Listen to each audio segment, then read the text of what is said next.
We've had huge positions in Ethereum in the past. We used to be 100% Bitcoin. Something could come out tomorrow. Is there anything out there, though, that's interesting to you? The reason I ask is I would hope that, Solana was created many years ago. Ethereum was created many years ago. Bitcoin was created many, many years ago. Yeah. I would like to think that technology and technologists have come up with better solutions since then. Well, Solana could do, I think, 9 billion transactions a day, which is more than all capital markets combined. So right. It's not obviously need the next thing past Solana. So you think it just doesn't matter? Yeah, and there might be other use cases, other, like Ripple's going after Swift, Bitcoin's digital gold. There's several different major use cases, but Solana's very good at the performant blockchain. Now that was a very popular video published over the past 24 hours talking about a couple of cryptos, Solana, XRP, and actually indirectly also Chainlink, who's also working with this whole Swift debacle. And it made me realize one very crucial thing. As it currently stands, the crypto market has a lot of huge coins that are gaining a lot of attraction, and a question that pops up to everybody's minds is, aren't all these huge coins going to be replaced by smaller and newer technologies? And a simple answer is, most of these coins, like an XRP, or like a Solana, or like a Chainlink, they're grandfathered in. And at some point, even though a newer company could come with even better technology, that does not necessarily mean they'd get towards the top. And what I mean with that is very often what happens in the TradFi world is that huge companies, let's pick for example a Microsoft, actually on some front get beaten by a new company, and what they do is they buy it. They acquire the technology to make their own stuff better. Not always, but in general, it's quite hard to compete with some of the behemoths if we're talking, for example, revenue of a blockchain. It's quite hard to beat some of the current projects out there. Why? Just because you're not gaining the attention, you're not having the infrastructure. And let's say we take Solana, for example, and how much profit that they're making. It's quite difficult for another blockchain to hop on in and actually compete on that level. Or the same thing applies to security, or the same thing applies to just mindshare, how many people know of it. But it brings me back to a proper point. In this part of the cycle, I really just focus on top cryptos, primarily for the reason that these are, in my opinion, some of the highest probability successes, or bets, let's call it. Meaning, if we go for these, even though they're not necessarily going to be the 1000x opportunity, they have a very high chance of doing well, which is why I go for them. I mean, if you're really wondering specifically about Ripple and XRP, take a look at this. At this is Ripple's really trying to solve that cross-border payments problem. Central bank digital currencies are domestic by nature. They're issued by a central bank or potentially issued by a central bank. So they're not really solving cross-border problems. They're solving domestic solutions more often than not. So look, I think that what we're seeing happen with stablecoins, we're seeing happening with central bank issued digital assets, I think is exciting. I'm not exactly clear how it's all going to play out. You're seeing countries experiment and test. Ripple has partnered with several central banks around the world. Some we've announced, some we haven't yet announced, that they're issuing and testing using the XRP ledger to issue their digital assets on the XRP ledger as a token. So we're excited to be working with them. And look, at our core, Ripple's really good at working with enterprise customers. A government is just a big enterprise customer. We know how to sell to. That's an interesting notion. I mean, in some ways, it's just a really big enterprise customer, and we're pretty good at that now because we've had a lot of experience with it and worked with some of the largest banks in the world, as well as a lot of the smaller payment companies that have grown very quickly using our technology. It's helped them grow more quickly. Just realized now, the girl is a friend of mine, by the way. I wonder how she got that interview. Wait a minute, what? How'd she get the interview here? I missed that completely. That's nice. I'm going to ask her how she got that done. I think she'll gatekeep, but still, I'll ask. Because I wonder, how difficult is it to get some of these guys on the channel? Trust me when I say, I've put so much effort into getting cool interviews, but it's tough. It really is a rigorous process, and I think you either need a proper Rails, like a proper, let's call it legacy media team, or people who know how to actually get that stuff done, because I have no idea, and usually the door just stays closed. I remember trying to get Stellar on. Oh boy, were they tough. But regardless, these videos showcase basically what the bigger goals are. And if you start thinking about it, for a smaller crypto to come in and conquer, it's possible, sure. But the probability of them getting to this level, specifically because these guys have been working on this for, let's say, a decade and a bit, it is very, very hard. And that's why I think if you're talking about these very massive plans, just think about these guys just buying over the competition or buying out the competition, not necessarily really competing with them on the longer term scale. But that's just my thoughts. If you're wondering about today's event, tomorrow's event, by the way, a Bitcoin whale, a lot of people are talking about this, just woke up after 12 years and transferred 1,000 BTC just before the US Fed meeting. As I've stated before, will be streaming the FOMC, and slightly before that, I'll be streaming the entire event. Why? Because I think the markets might be doing something crazy. And so we're going to get my analyst back on the stream as well to talk about what he thinks is going to happen to the prices. And of course, we'll be covering some more of the news as we get later and later towards the FOMC.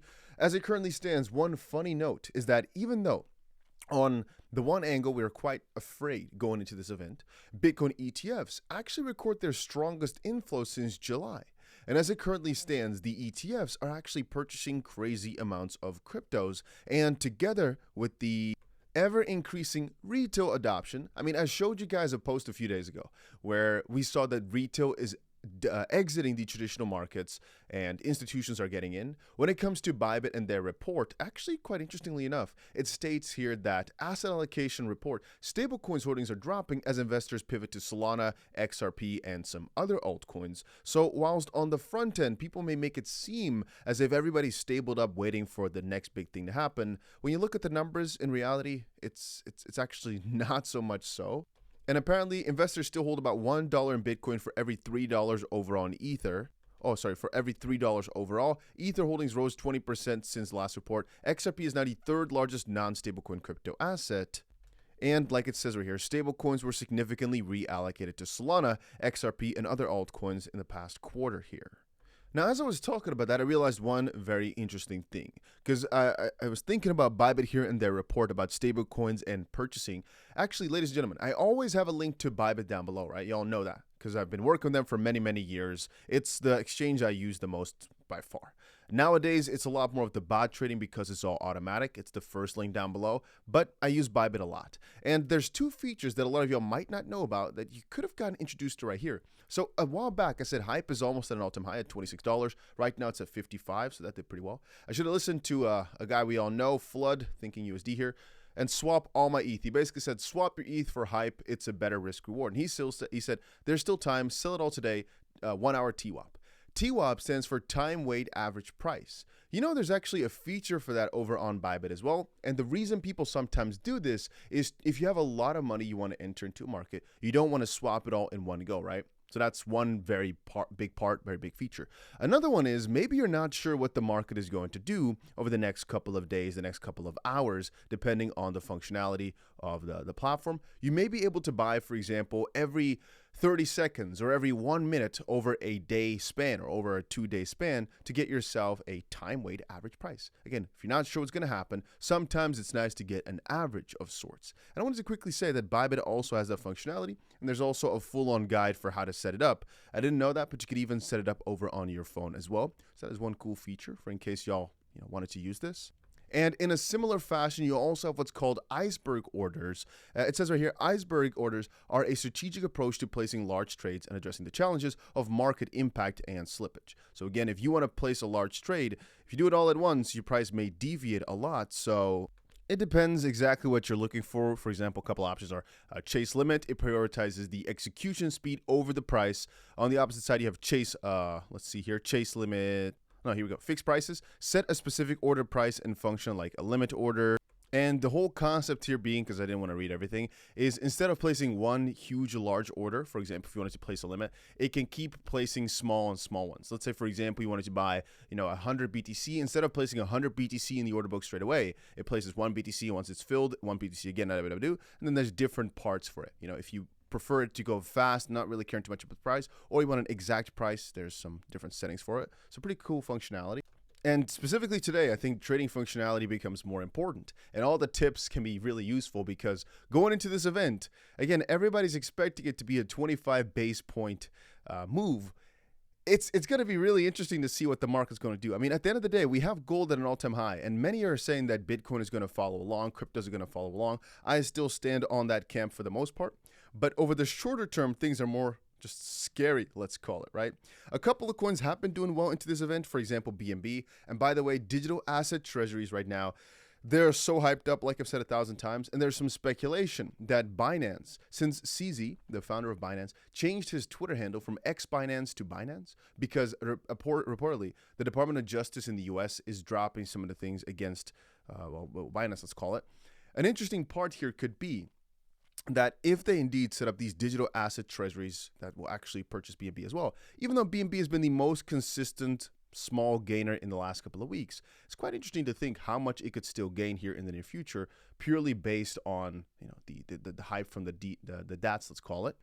Remember, we've seen one massive Solana digital asset treasury coming in with 1.6 billion, but 𝗓𝗏𝗏 said a while back that this is just the start and much more of that is going to be coming, specifically for Solana, but of course for a lot of different coins. And if you're wondering my strategy, like I said before, the main thing I'm doing is just adding more and more money to my bots. Like today, again, I have to go sit down and move even more money to this platform. The main reason I do that is because out of all the things I've tried, right, this is one of the easiest ways to make gradual money over time. The benefit to bots is there's no work involved. I have to do nothing, only monitor my liquidation price and perhaps add margin in case the market falls down. That's one. And I have to add in the right places, or if a coin is down a significant amount, I have to sometimes add just to get myself a healthy average price or get myself a nice crazy upswing in P&L as the market does recover. But I don't really have to if I look at some of the older bots, or even if I take a look at this XRP coin margin futures bot, right? This is making me about 60 XRP every single day. So let's quickly check.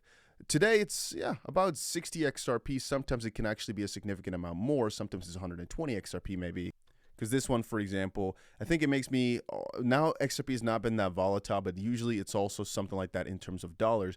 Every single day for no work at all. And because it's already made me here $30,000 almost over the past few months, I also don't really have to worry about the liquidation price too much. And I can just kind of sit back, relax, and enjoy the freaking gains. It gets me every single day based on volatility. And the main negative side is that if you had a traditional long open and you were right on the price, generally speaking, it would make you more with the same amount of leverage. But if you're wrong, then obviously the bots are way better. Or if the market goes sideways like the past couple of months, the bots, in this case here, the XRP position, the $1 million position, has cost me a lot to keep open, right? A lot of money over the past couple of months. Maybe it's cost me even $100,000, I don't know. And then we look at, for example, the other bot right here.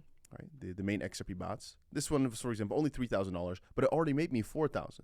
Sure, the price went up a pretty good penny in the midst, but if you want an example where the price didn't go up, we've got this XRP coin margin bot here that I started at $3.40, yet we're still in profit right now, even though the XRP price has dropped like 12% or so, or 15%, whatever, since I opened this up.